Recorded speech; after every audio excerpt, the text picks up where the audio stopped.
دا سحری او پیشمنی کول نبی صلی الله علیه وسلم فرمایي تسحروا فإن في السحور برکه ځین چې روژې کوم یو عمل چې دا هغه انسان د هغې ستاینه وکړي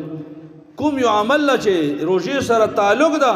د هغې عجیب شان ده ګوره دا سحري کې چې زه ته راپورته کېږو ګوره دې پسې تاسو به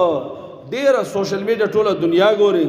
ګوره دې پورې هم خلک خنداګانې کوي لطیفې جوړوي خبردار ګوره داسې کار چې ونه شي ګوره هسې نه د الله په نیت باندې په سخترین پکړ کې رانه شو د رمضان د عباداتو نه یو ډېر اهم عبادت د سحر پښمني راپورته کېدل چې دا ډېر لوی عمل ده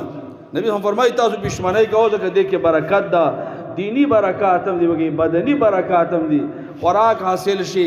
انسان چې ته عبادت وکي ذکر وکي دارنګ د الله نه معافي وغواړي دا د معافي وخت ده بهترین وخت ده رب کریم اوازونه کوي چې څوک بخښنې کوي غوښتنه والا شته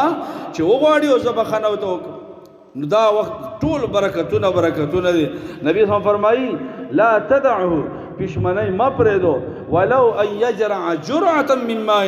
اگر که سړی یو ګوټ اوبه وڅښي ځکه داسې انسانان شته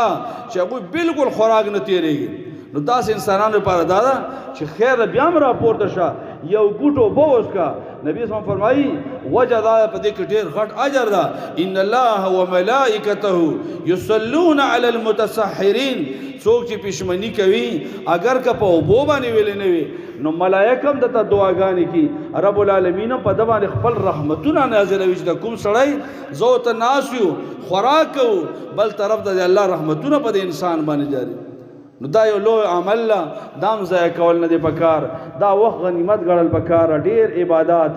ډېرې مغفرتونه او ډېرې دعاګانې کول پکار دي